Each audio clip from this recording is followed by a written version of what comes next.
Okay, so ngayon, samahan niyo ako magluluto tayo. Time check, 10:59. Dito guys, binuksan ko na yung ilaw. Kasi, magluluto tayo. Dito, sinarado ko ulit yung pinto. Nalakad na ako papunta sa kusina. Siya na guys, magulo. Dito, nakita ko naman si Hyper, yung pusa namin. Saka ako naman dumiretso sa rep para tumingin na maluluto. Sakto naman, may nakita akong squid ball at saka fries. Sakto, meron pa pala ako isang pancit canton. Dito na naman sila Hyper at yung anak niya, si Mingming. Ito sila binitawan ko na. Tsaka naman ako pumunta sa labas para maganda nang gagamitin. Ito nga pala yung ilulutuin natin guys. Ready yung mga gamitin. Dito, nilagay ko na yung kawali. Tsaka ako naman sinindihan upang painitin. Dito guys, mainit na siya. Kaya nilagyan ko na ng mantika. Inubos ko na yung mantika kasi unti naman na. Painitin na lang natin unti. Tsaka natin ilagay itong fries. Yun guys, nilagay na natin yung fries. Dito, inayos ko lang yung pagkakalagay para maayos na maluto. Okay na siya. Mag-aantay na lang tayo ng ilang minuto para maluto. Ito guys, luto na siya.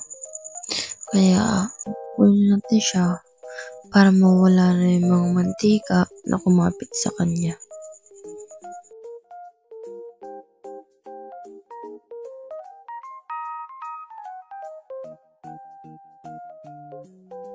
Tapos ganun guys, yung squid ball, hinati ko lang sa dalawa para maging marami. Ito guys, okay na siya and piniprito ko na. Dito, hinalo-halo ko lang kasi nakikita nyo naman nasusulong na yung iba. Kaya kailangan haluin. Dito, luto na siya kaya kukunin na natin para hindi masunog.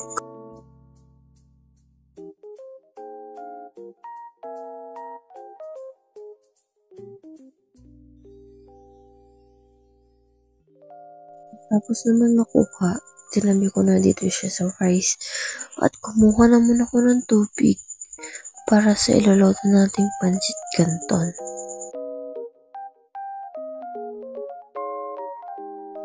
Pagkatapos ko naman tanggalin yung kawali, sinunod ko naman tong pag-iinitan ng tubig para sa pancit canton. Tatakpan lang natin siya guys. Kumukulo na nga siya. Kaya naman, nilagay ko na yung pancit canton.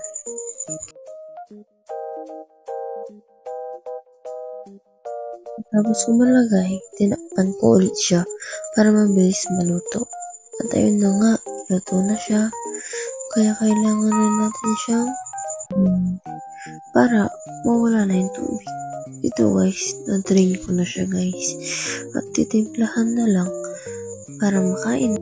Dito, tapos na. Kaya pinagsama ko na sa isang plato. Tara guys, kain tayo. At habang kumakain nga ako, nanonood ako ng vlog na J.O.